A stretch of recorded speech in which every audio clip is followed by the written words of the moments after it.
Hello, quilting friends, and hello, quilting friends, and happy Feature Friday, everybody. Well, hello, quilting friends, and happy Feature Friday, everybody. Thank y'all for joining me in my sewing studio today. I have a new quilt on the frame, and I plan on doing custom block quilting on this one instead of edge-to-edge quilting. So we've got some work to do to kind of get myself organized and prepared to do all of that. I'm going to turn you guys around so you can see the quilt, and then we'll get started with all of our organization and setup. All right, everybody, so here is the quilt. It is a layer cake quilt, and the name of it is Ascot. It is a sugar pine quilt design for Villa Rosa. You know I love my postcard patterns, and this is just another one of those fun patterns that goes together really quick with pre-cuts. So I love this one. This is a big one for me, you guys. It's 57 by 67, and it is going to take me a little bit of time to fill in all of these blocks individually. So I've got in my head what I want to do. I've picked out what I want to fill in, which each of the blocks. This fabric has a sewing theme to it, so there's sewing words on here about sewing and friendship. We've got pretty little feathers in this, and even over here we've got thimbles. So this is really fun fabric. I don't want to put anything too crazy on top of it so we can see all of the beauty of this and all of the pretty colors. So I have some patterns in mind. What I want to do is start here on my display. I did set my safe area, but I want to work with my pattern tags for a minute so that I can organize all the patterns that I want to use on this quilt into one space. So we are going to jump from layout up into patterns first. And I know that all the patterns I want to use are from Epic Quilt Studio that were preloaded here on my robotic system. I'm going to be using my mouse today, guys, because my fingers are hot and then cold, and I want to make sure that I get everything touched perfectly for doing this. So this is my wireless mouse. If we come around here, you can see the little wireless mouse dongle plugged into one of my open USB ports. And then if I swish around on the screen, let's see if I can get, there we go. You guys can see I've got my little pointer arrow. So if I come over here to the tag Epic Quilt Studio, I have a lot of designs in here. And I'm scrolling through with my mouse just so that you can see there are a lot of things in here to choose from. But I am going to want to use these little blocks here. They are labeled EQS for Epic Quilt Studio, February, and then there's a lot of numbers on them. So they must have been part of a large project that Epic Quilt Studio designed for. But every time I want to choose a different design, I don't want to have to come into this and scroll through and find the ones I want. So I'm going to tag the patterns that I want with the name of this quilt top so I can find it very easily. So we're going to start, and I'm just going to hit filter here so that we're kind of reset. We're going to start in tag. So I'm going to open my tag tab under my patterns, and we get this screen here. And I always find it best to use a mouse because everything's very close together and my fingers tend to kind of hit multiple things at once. So I like using a mouse here. If you want to work with your tags, it is helpful to have a mouse. The first thing I want to do is go to edit tags because I want to create a new tag to use for the patterns I want on this quilt top. So there is a little teeny tiny square next to the word edit tags, and I'm just going to click on it to fill that in. And when I do, all of my patterns gray out so that I know I'm working with my edit tags. And I want to add a quilt tag or a tag in general. I'm going to call it a quilt name. So I'm going to hit plus here. And when I do that, I get a keyboard that says create a new tag. And the name of this pattern is Ascot. So I'm gonna type that in right here. It is at the top, and touch my green check mark. And now I should have the tag Ascot in my tag list. Now, before I do anything else, I need to uncheck this little box. And now I'm back in my patterns. So I can now scroll through my patterns or use my tags however I want. I'm going to select a tag here at the top of my display with this very large bar. So I'm going to click on that. And the tag I want to pull from is Epic Quilt Studio, because that's the tag that those designs have. So I'm going to click on Epic Quilt Studio, or if you're using your finger, touch it with your finger to highlight it white, and then the check mark over here on the right hand side. So now I've got my tag up here, Epic Quilt Studio, and all of the patterns that are within Epic Quilt Studio. Now I know I want to select multiple tags or multiple patterns to tag them for Ascot. So what I'm going to do is come up here and see it says multi-select, and there's a little box there. I'm going to check on that, and that's going to allow me to choose multiple patterns and then give all of them the same tag. So I'm going to scroll here. Ooh, one little scroll too far. I'm going to scroll here and get the patterns that I want to tag from Epic Quilt Studio to Ascot. They will keep their Epic Quilt Studio tag. I'm just giving them another assignment. So I'm going to click on all of the block designs I want.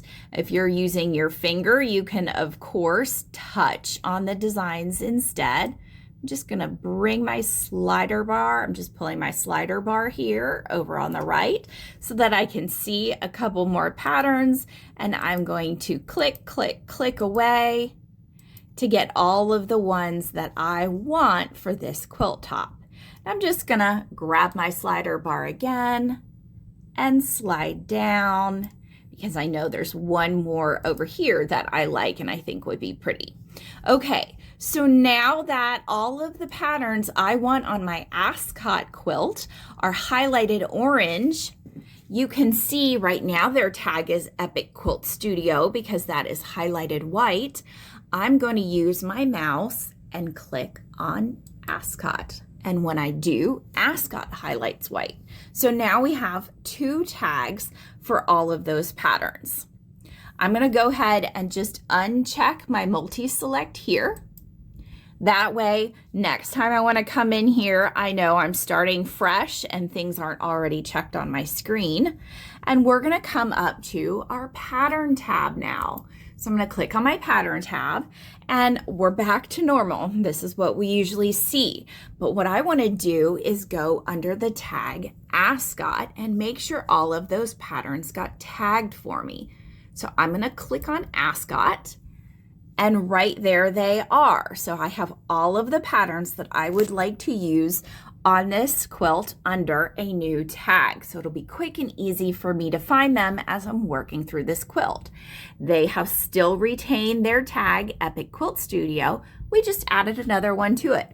So this is kind of a great way to get yourself organized when you are working on a quilt top that maybe has a lot of blocks on it like mine does, so that all the patterns you intend to use on it are in one place. And if they're already on your system, you can very easily just add another tag to it. Or if it's something that you loaded onto your system from a website you purchased, you could do this too to tag them for another quilt top or another tag name that you like. So from here, I'm just going to hit filter again down here at the bottom, and I'm going to come back to layout, and so that I can start my work. Now I'm going to go ahead and set one of my blocks. I'm going to start here in the middle of my quilt and then work out from side to side. So I'm going to start here with my gray block. I'm going to add a pattern box. and I'm going to set the 4 corners of my square. And when I'm doing a large quilt like this, instead of just setting 2 points top left and bottom right, I set all 4 points because as I go down the quilt, I never know if something's gotten a little wonky. So I'm going to set all 4 points. I'll touch my plus sign, and then I'm going to come down to the bottom left corner and touch my plus sign. I'll slide over to my bottom right corner and touch my plus sign, and then I will move up to my top right corner and touch my plus sign. Oh, my check mark, sorry, check mark there. Okay, so now we've got what looks like a little bit lopsided square, but it's pretty darn close. The other thing I want to do is add a margin into this. So without a margin, the design is going to stretch to all the edges of the block that we loaded in. So the design would hit anywhere on our orange dotted line, depending on how the design was created. I want some wiggle room around my design, and I don't want it to touch the edges. I want to have it float a little bit in the center of my block. So to add a margin, we're going to come down to settings. And when I touch on settings, we are in our parameters tab across the top, and margin is right here. It's set at 0 margin right now. The pattern that I would load in would take up all of the possible space, but I don't want that. So I'm going to open up my margin block, and I want a 1/2 inch margin all the way around all of my designs. And to do that, I'm going to type in 0.5, and it comes up here because this is in inches. So I'm doing 1/2 inch, and I'll touch my check mark on the little keyboard. My margin now reads 0.50. So I've got 1/2 inch margin that is going to be around all of my patterns to give me a gap between where my pattern ends and the edges of my quilt block. Okay, so from here, I'm just going to go back to layout. I can see my block here, and it's time to add our pattern. So for adding our pattern, we're going to go into our pattern file, and then we're going to go into our tag ascot. And there are all of the designs that we tagged for this quilt. So I think I'm going to start with this design first. I think that's pretty. Love the little hearts that meet in the center, and I think that'll be fun on this block. I'm going to mix them and match them through the whole quilt. So I'm just going with feelings on this one. Sometimes we have to create with feelings and not with a system. I'm going with this one first. I'm going to touch my check mark and load it into my block. Now we need some resizing on this because it's not quite the right size. So I'm going to go to scale in my edit feature. I'm going to open scale here, and I'm going to use my auto scale. And when I do that, my pattern gets to the size necessary based on the margin that I presented. So you can see my pattern's in the center. My pattern is surrounded by the green dotted line. And then that gap between the green dotted line and the orange dotted line is my 1/2 inch margin.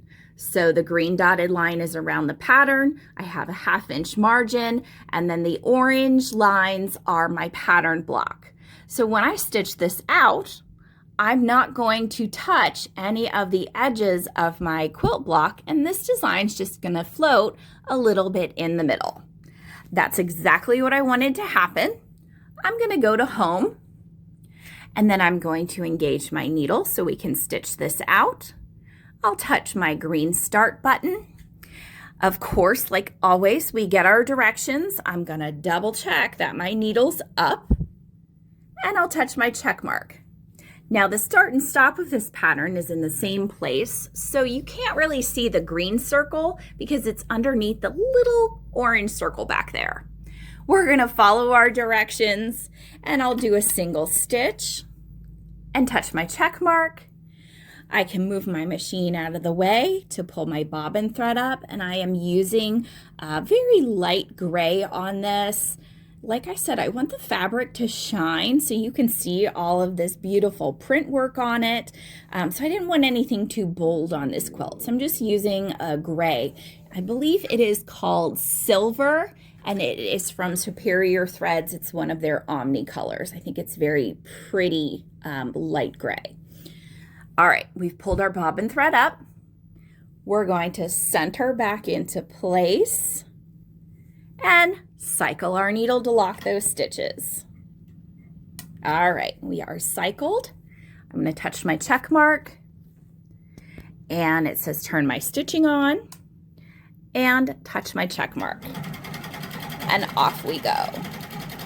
And I do have my speed set here to 20, just because I want to watch it as it goes around all the curves, down into the points of the hearts, the points of kind of the orange peel shapes. I don't want to go too fast because I want to make sure it takes the time to complete all of that stitching nice and cleanly. And sometimes if you go slower, that works well for you. I'll be back as soon as it's stitched out.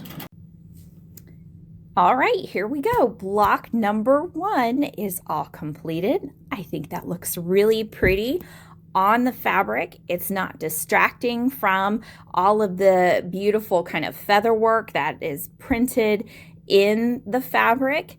I think the light gray was a great match on here, you guys. I think that looks really nice. Well, 1 down and a whole lot more to go. Thank you guys for joining me today. I appreciate y'all being here. Sometimes working with your tags can get you narrowed down a little bit on the designs you want to do and organize your project a little bit better. That's definitely going to make things easier on me as I work through this whole quilt and change the design as I go block from block. Also, having that margin really gives a pretty centering look to the design. I'm not worried about any of my designs stitching into the edges of the blocks next to it or even stitching in that ditch. I just kind of love the look of how the design's floating in the middle of the block. Thank you guys so much, and we'll see you guys real soon.